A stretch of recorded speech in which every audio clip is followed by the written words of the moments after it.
Iniciamos hoje um novo livro em nosso canal, para que tenhamos cada vez mais conhecimento sobre a vida espiritual.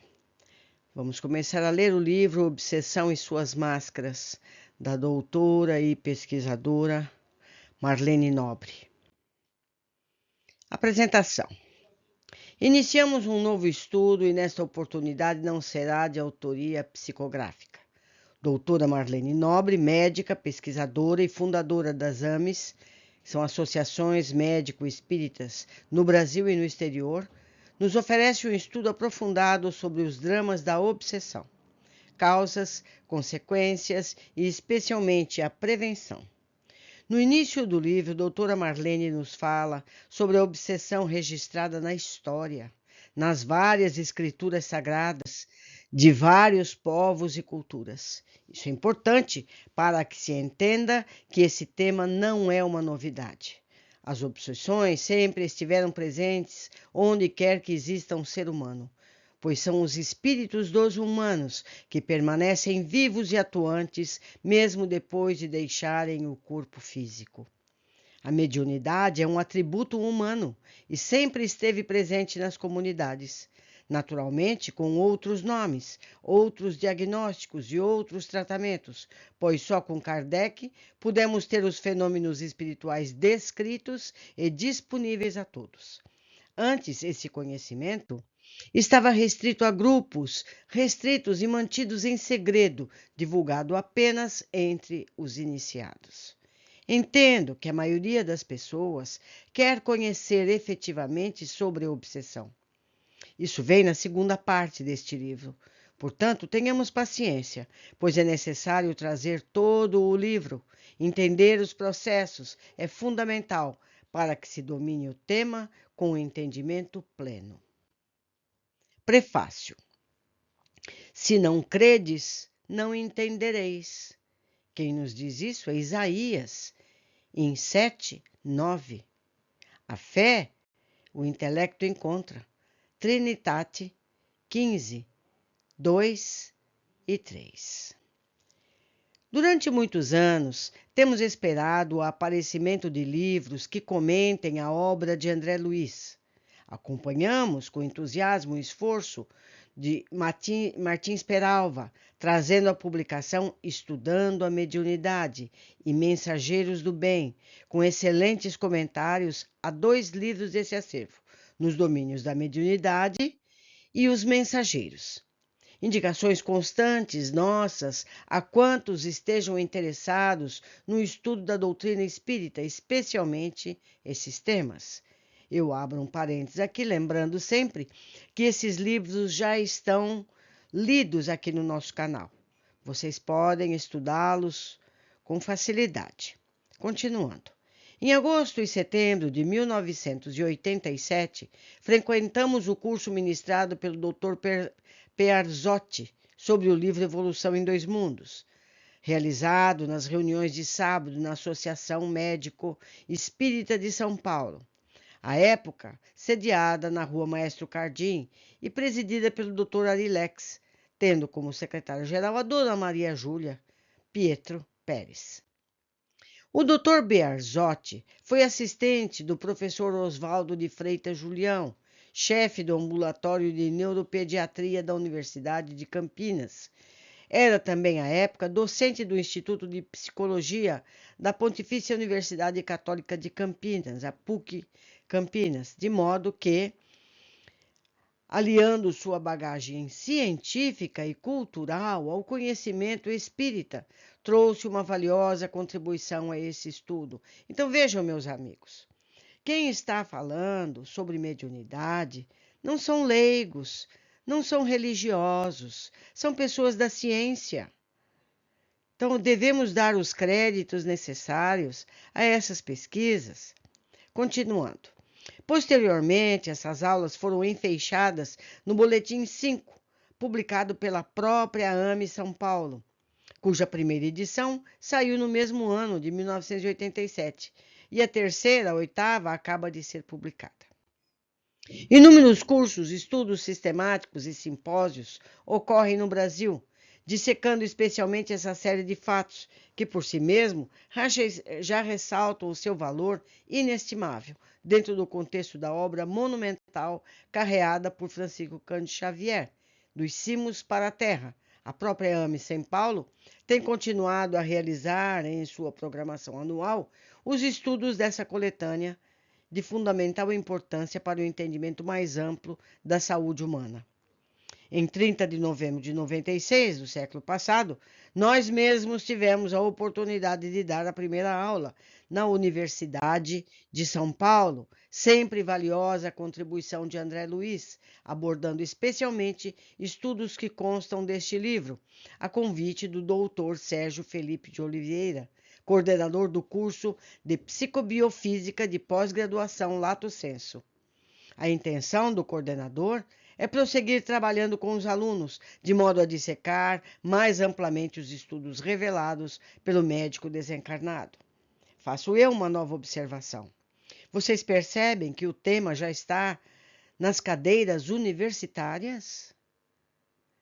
É lá que a coisa vai se desenvolver. A mediunidade faz parte do ser humano e, como tal, deve ser estudado numa universidade, para que tenhamos opiniões sérias de cientistas e não de pessoas que buscam dar palpites sobre o assunto. Continuamos. Já lemos aqui e ali artigos de jornais e revistas com algum comentário sobre determinado aspecto dessa coleção. Desconhecemos, porém, outros livros com essa função precípua. Depois de alguns decênios de estudo, partilhado, de certo modo, com os companheiros do grupo espírita Caibar Schutel, decidimos, por nossa vez, publicar alguns comentários, apontamentos sobre essa obra, visando temas específicos que abrangem os 14 livros de André Luiz, psicografados por Francisco Cândido Xavier, e todos eles já estão aqui no canal, que podem ser lidos e comentados por todos.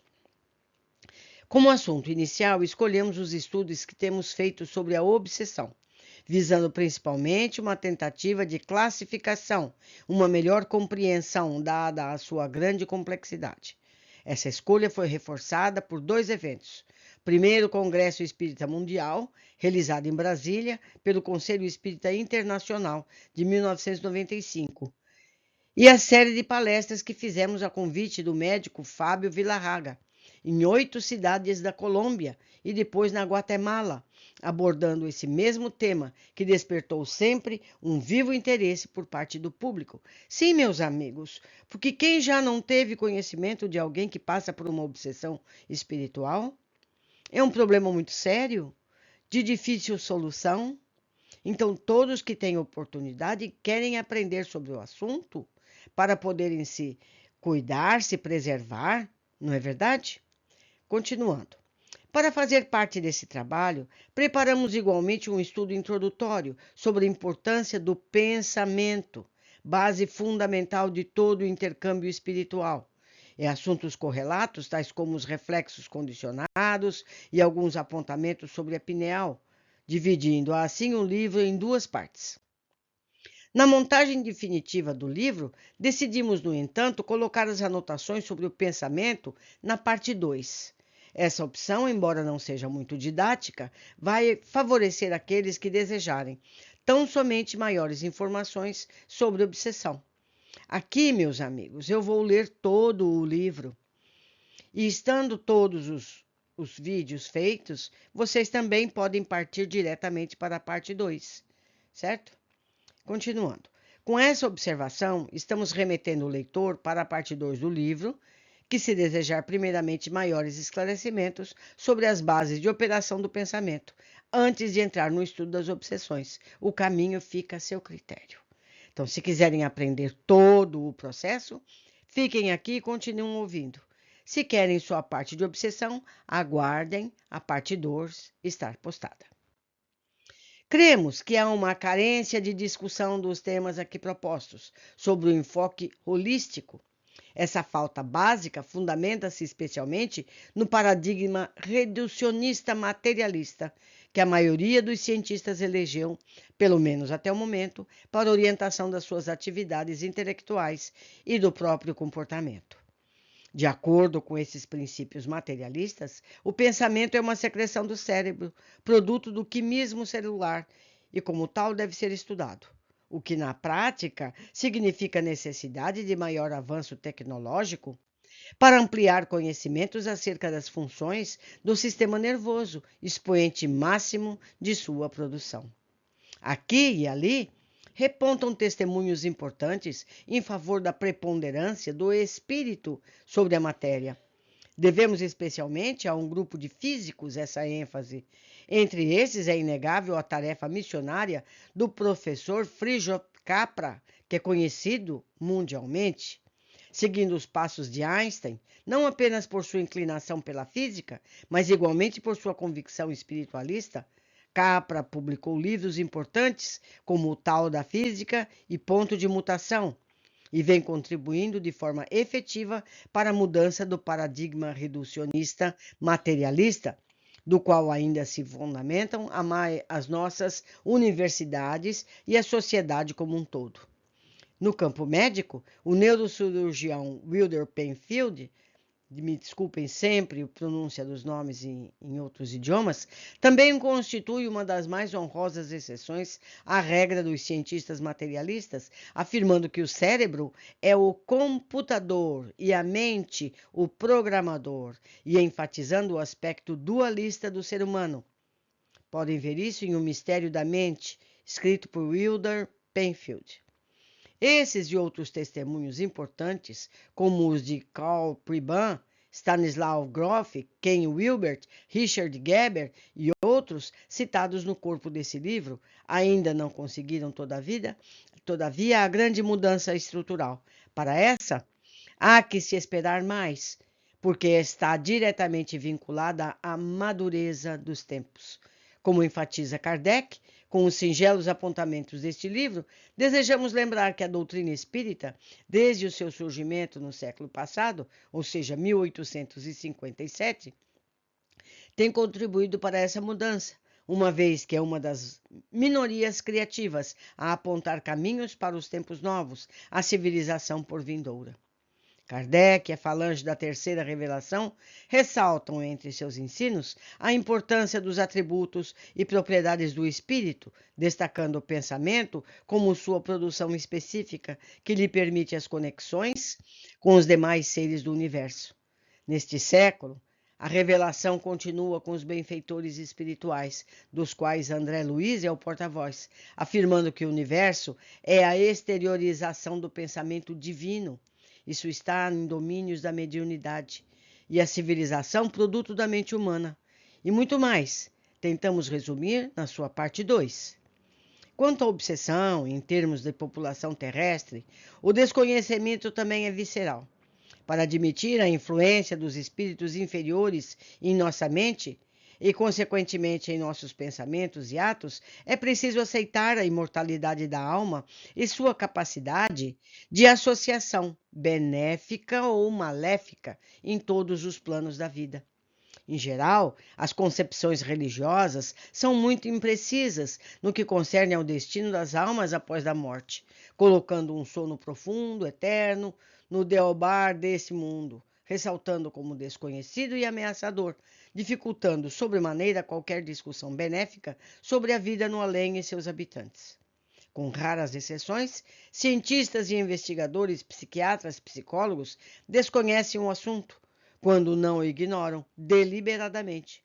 Com isso, a obsessão tem sido subestimada no mundo, fazendo vítimas a cada dia, favorecendo o aumento lastimável de crimes e muitas vezes hediondos e doenças das mais variadas. Cremos que é chegado o momento de se estudar mais esse flagelo antigo. Médicos, psicólogos e profissionais da área da saúde precisam debruçar-se sobre esse tema, procurando oferecer mais amparo à mente humana, que atualmente periclita de forma assustadora, tendendo a um total desequilíbrio, sobretudo quando se sabe que a humanidade terrena aproxima-se a cada dia da esfera de vibrações dos invisíveis de condição inferior, que a rodeia em todos os sentidos, e, na verdade, a esmagadora percentagem de habitantes da Terra não se preparou para os atuais conhecimentos evolutivos. Isso está em Os Mensageiros, de André Luiz. O número de agentes de saúde que mourejam anonimamente nos centros espíritas, oferecendo seu modesto trabalho, quer como médiuns, quer como doutrinadores ou esclarecedores, precisa ser multiplicado. Ficaríamos muito gratificados se essa publicação fosse um estímulo ao surgimento de um maior número de companheiros empenhados nessa área de serviço abnegado. Neste livro, procuramos vasculhar a obra de André Luiz e enfeixar seus ensinamentos sobre os temas propostos, comentando-os à luz dos conceitos de Allan Kardec e de outros pesquisadores que se interessam pelo paradigma espiritualista. O nosso intuito maior foi apresentar os ensinamentos da forma como foram transmitidos por esse notável porta-voz da espiritualidade superior, verdadeiro Dante Alighieri do século XX, sem a preocupação de justificá-los com provocações científicas, mesmo porque esse é um campo quase inexplorado, onde há praticamente tudo por fazer e está a exigir muito esforço humano no campo da pesquisa. Cremos que é chegado o momento de a própria revelação no mundo superior influir no ânimo dos investigadores espiritualistas para que se ponham a campo tentando levar maior apoio à mente humana. Por essa razão, não temos nenhum prurido se nos considerarem demasiados crédula, alienadas ou mesmo fora do contexto científico.